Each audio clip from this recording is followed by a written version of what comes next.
इस वक्त हूँ मैं महाभारत की उसी एग्जैक्ट लोकेशन पर जहाँ पर आज से लगभग 5000 साल पहले कौरवों के द्वारा चक्रव्यूह की रचना करके अभिमन्यु को मारा गया था। महाभारत युद्ध के सभी नियमों को तोड़कर यहाँ पर अभिमन्यु को मारा गया था। यहाँ पर जो महाभारत का जो युद्ध हुआ था ना, ये 48 कोस की एरिया में युद्ध हुआ था। ये 12 कोस में जहाज खड़े थे, जहाज ने अभिमन्यु को वध करवाया था। यहाँ अभिमन्यु की प्रतिमा विराजमान है। तो आज की इस वीडियो में हम महाभारत की उन 7 एग्जैक्ट लोकेशन पर जाएंगे और वहाँ का सर्वे करेंगे कि आज वो लोकेशन रियल लाइफ में कैसी दिखती है जहाँ पर महाभारत का युद्ध हुआ था। और ये महाभारत की उन्हीं 7 रियल लोकेशन में से है जिसको हम आज ट्रैवल करने वाले हैं। अभी हम हैं अभिमन्युपुर में, जहाँ पर कौरवों के द्वारा चक्रव्यूह की रचना करके अभिमन्यु को मारा गया था महाभारत के युद्ध के सभी नियमों को तोड़कर। और ये सारी लोकेशन कुरुक्षेत्र सिटी के चारों ओर मौजूद है, क्योंकि ये महाभारत वॉर 48 कोस में लड़ा गया था ऐसा माना जाता है। लेकिन बहुत सारे बुजुर्ग ये भी मानते हैं कि ये युद्ध लगभग 84 कोस में लड़ा गया था, जो आज के हिसाब से टोटल एरिया बैठता है 150 किलोमीटर का। जहाँ पे हरियाणा के कुछ मुख्य जिले आते हैं, जैसे जींद, सोनीपत, कुरुक्षेत्र और कैथल। इन डिस्ट्रिक्ट में हम जाएंगे और महाभारत की रियल लोकेशन खोजेंगे। आज से लगभग 5000 साल पहले यहाँ पे अर्जुन के पुत्र अभिमन्यु को मार दिया गया था चक्रव्यूह की रचना करके कौरवों के द्वारा।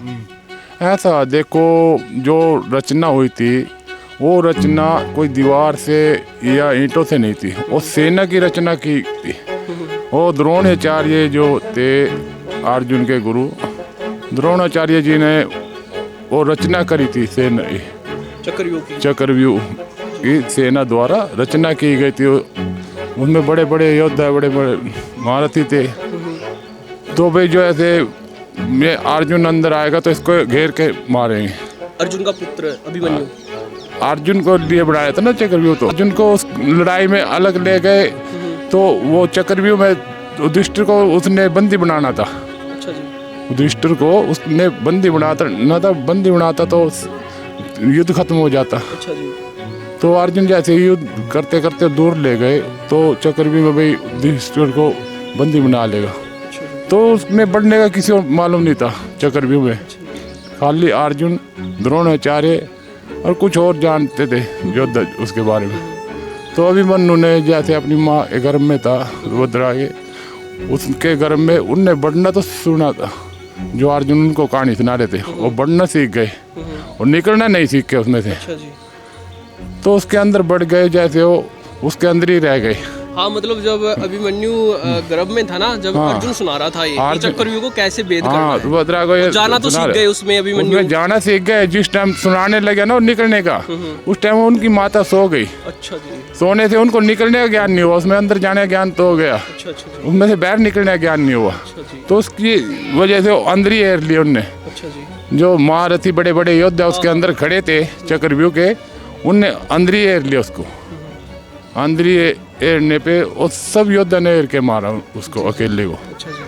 अभिमन्युपुर के मठ में रह रहे इन साधु ने हमें ये बताया कि कैसे अर्जुन के पुत्र अभिमन्यु को चक्रव्यूह में नहीं मारा जा सकता था। चक्रव्यूह में अभिमन्यु इसलिए मरा क्योंकि अभिमन्यु के पास चक्रव्यूह में जाने का ज्ञान तो था, लेकिन चक्रव्यूह को भेदने का ज्ञान नहीं था। और ये इसीलिए हुआ कि जब अभिमन्यु अपनी माँ के गर्भ में था, तो तब अर्जुन ने सुभद्रा को चक्रव्यूह का सारा ज्ञान तो दिया था, जिसको अभिमन्यु सुभद्रा के पेट में सुन रहे थे। लेकिन जब अर्जुन चक्रव्यूह को भेदने का ज्ञान सुभद्रा को दे रहे थे, तब सुभद्रा को नींद आ गई थी। इसलिए सुभद्रा और अभिमन्यु चक्रव्यूह को भेदने के ज्ञान से वंचित रह गए थे। इसीलिए अभिमन्यु चक्रव्यूह से बाहर नहीं निकल पाए और चक्रव्यूह में उनकी कौरवों के द्वारा हत्या कर दी गई थी। इसके बाद यहाँ पर रह रहे एक दूसरे साधु ने हमें अभिमन्युपुर के बारे में एक विशेष बात बताई कि जब अभिमन्युपुर में किसी की मृत्यु हो जाती है, तो उसकी अस्थियां इस गांव से उठाई नहीं जाती, यानी कि गंगा जी में बहाई नहीं जाती, क्योंकि ये भूमि इतनी पवित्र है कि यहाँ पर किसी की भी मृत्यु होती है तो उसकी आत्मा भटकती नहीं है। यानी कि ये स्थान शूरवीर और महारथी योद्धाओं और ऋषि मुनियों की तप भूमि है। अस्थियाँ इसलिए नहीं उड़ती, यहाँ तपी भूमि है, यहाँ तप किया साधु महात्माओं ने, और तप के कारण से जो पुगजत्ता मरजत्ता यहाँ की जो अस्थियाँ उठ के नहीं जाती यहाँ। कितने कोस में हुआ था ये महाभारत का युद्ध? वैसे 48 कोस का एरिया है, नियम तोड़ के 7 महारथियों ने। 7 महारथियों ने? हाँ, उसमें और दुर्योधन था, शुक्नी था, कर्ण था, उसके भाई थे, उन्हें घेर के ही उसको मारा गया। अच्छा जी। जी हाँ। तो मतलब ये स्टैचू कब से है यहाँ पे? अभी स्टैचू 20 के करीब हो गए खड़े इसको, प्रतिभा को। हाँ 20 साल? बिल्कुल जी हाँ। अच्छा जी। मतलब ये काफी सुंदर एरिया तैयार किया है काफी। बिल्कुल, ये पार्किंग है, और पार्किंग में इसके मनु की मूर्ति खड़ी करी गई है, और ये गेट बनाया गया है। इससे न्यू होता हुआ मनु यहाँ पर विराजमान है, यहाँ मनु की मूर्ति विराजमान है, यहाँ मनु का वध हुआ था। और सामने है अम्बा नदी है। अच्छा जी। जो काशी की जो राजकुमारी थी नंबा, अच्छा जी। वो अम्बा है, वो आधा शरीर उसका। यहाँ पे अभिमन्यु की पूजा भी करते हैं या सिर्फ मतलब ये स्टैचू ही है? नहीं, स्टैचू है ये, पूजा नहीं करते? इसके नाम का एक मेला बढ़ता है। अच्छा, मेला? हाँ, बादुई छटका। हाँ, सूर्य के नाम, सूर्य कुंड ये अदिति माता के नाम से सूर्य कुंड ये बड़ा है। अदिति माता गर्भ से सूर्य भगवान का जन्म स्थल भूमि है ये। हाँ, अदिति वन, हाँ, वर्णखंडी महादेव, वो सूर्य कुंड है सामने। 3 प्रतिमा वहाँ शंकर जी भगवान प्रकट हुए धरती फाड़ के। अच्छा जी। जी हाँ, 3 समाधि वहाँ। तो कितने हजार साल हो गए हैं मतलब अभिमन्यु के वध को? देखिए, इसके बारे में मेरे को नहीं मालूम। हाँ, कितने हजारों वर्ष बीत गए हैं, पता कितने हजारों वर्ष से पहले युद्ध हुआ था ये। कितनी दूर दूर की सेना इकट्ठी करी गई है, मजदूर कर दिए भाई तुम्हारे सेना में इकट्ठे होने।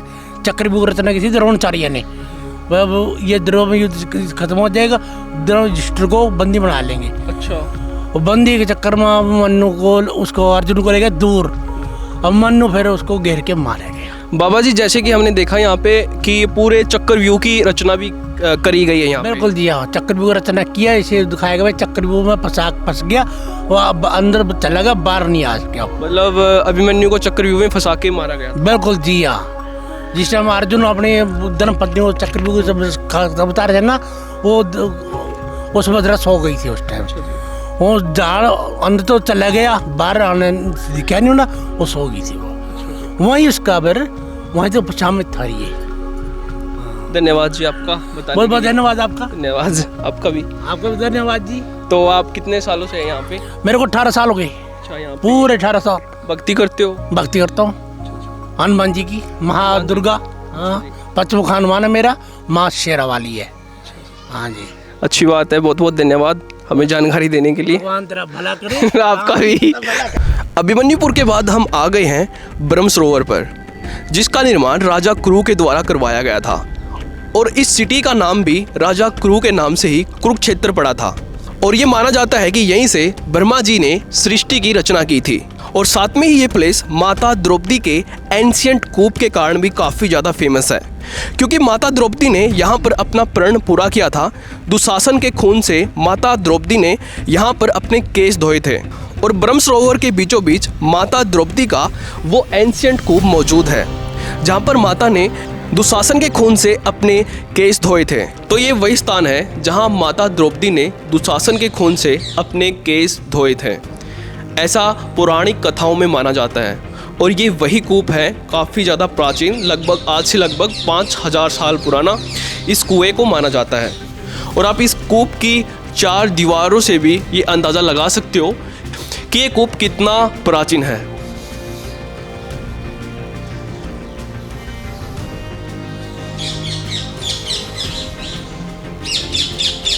माता द्रौपदी के प्राचीन कूप के ऊपर महाबली भीम के पुत्र वीर बर्बरिक यानी खाटू श्याम जी का मंदिर भी बनाया गया है। ये वही स्थान है जहाँ पर खाटू श्याम जी ने यानी कि वीर बर्बरिक ने पूरे महाभारत का युद्ध यहीं से देखा था। और यही वो स्तंभ है जहाँ पे खाटू श्याम जी ने अपने शीश से पूरा कुरुक्षेत्र वॉर देखा था। और माता द्रौपदी के एंशिएंट कूप के साथ साथ यहाँ पर माता कात्यायनी का एंशिएंट मंदिर मौजूद है, जहाँ पर पांडवों ने भगवान श्री कृष्ण जी के साथ माता कात्यायनी की पूजा अर्चना की थी महाभारत युद्ध से पहले। तो अर्जुन ने भगवती कात्यायनी की स्तुति की थी, जो कि महाभारत में वर्णित है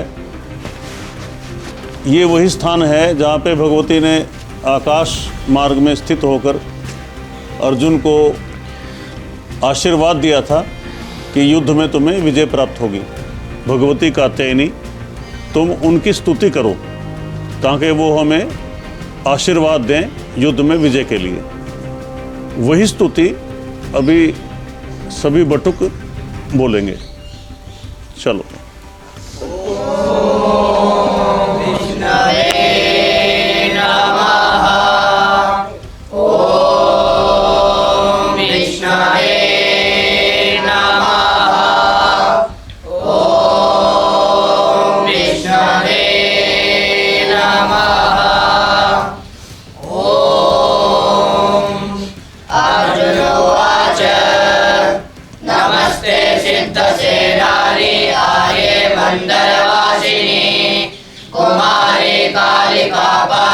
कपिले कृष्ण पिंगले भद्रकाली नमस्तुभ्यं महाकाली नमोस्तुते। अर्जुनावे करतो दिव्य शंखो प्रदध्मतु यदिदं पठते स्तोत्रं कल्य उत्थाय मानवः। यक्ष रक्षा पिशाचेभ्यो न भयं विद्यते सदा न चाप्येभवस्तेभ्यः सर्पाध्याये च दंश्रिणः न भयं विद्यते तस्य सदा राजकुलादपि। ब्रह्म सरोवर के बाद हम आ गए हैं श्रीमद् भगवत गीता की जन्मस्थली ज्योतिसर। ज्योतिसर वह पावन धरती है जहां पर आज से लगभग 5000 साल पहले भगवान श्री कृष्ण जी ने इस वट वृक्ष के नीचे अर्जुन को गीता का उपदेश दिया था। और इसी पावन धरती से श्री आदि गुरु शंकराचार्य जी ने हिमालय यात्रा की शुरुआत यहीं से की थी। ये दोनों सेनाओं का वो मध्यम स्थान है, यानी कि सेंटर पॉइंट। बताते हैं कि आज से 5500 वर्ष साल पुरानी बात है। ये जो महाभारत का युद्ध लड़ा गया था, ये पूरे का पूरा 48 कोस एरिए में लड़ा गया था।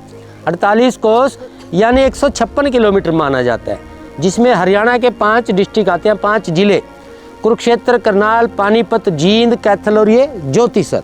तो दोनों सेनाएं युद्ध के लिए इसी जगह पर आकर के खड़ी हुई थी, कौरव और पांडव। तब अर्जुन पांडव को, भाई बाद में सुन लेना फ़ोन, तब अर्जुन पांडव को अपना परिवार देख करके यहाँ पर मोह माया हो गई थी कि मेरे चाचा, मेरे दादा, मेरे बंधु, मेरे अपने तो है प्रभु, मैं मारूँ तो किसको मारूँ। तब भगवान श्री कृष्ण जी ने उनको दिव्य दृष्टि देते हुए 11वें अध्याय में कह दिया कि अर्जुन, आज आप इन कौरवों को मारो ना मारो, मारे तो यहाँ ये सब जाएंगे। आज मैं आपको ऐसी दिव्य दृष्टि, ऐसी शक्ति, ऐसी भक्ति देने जा रहा हूँ अर्जुन, जो युगों युगों तक बड़े बड़े महान ऋषि मुनियों ने मेरे लिए बड़े बड़े तप किए हैं, जप किए हैं, योग किए हैं, ये रूप अर्जुन मैंने उनको नहीं दिखाया। तो कहते हैं कि 18 अध्याय गीता के और 700 श्लोक अर्जुन को इसी जगह पर सुनाए गए थे। अभी हम उसी वट वृक्ष के नीचे हैं जहाँ पर आज से लगभग 5000 साल पहले भगवान श्री कृष्ण जी ने अर्जुन को गीता का उपदेश दिया था। और गीता के उपदेश के दौरान ये वट वृक्ष हमेशा हमेशा के लिए अमर हो गया था।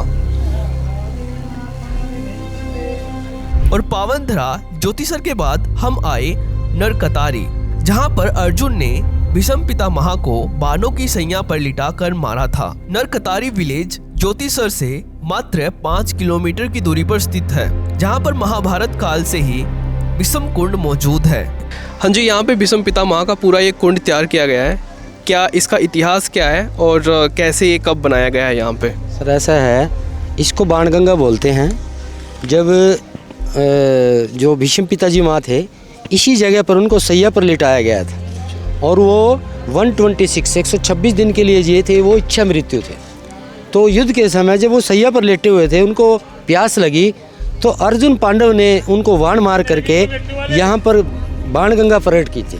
तो उनको यहाँ पर पानी पिलाया गया था। उन्होंने पूरा युद्ध देखा है भीष्म पिताजी माँ ने। वो मरने वाले नहीं थे, इतने बड़े योद्धा थे कि उनको भगवान के सामने भी झुकना पड़ा।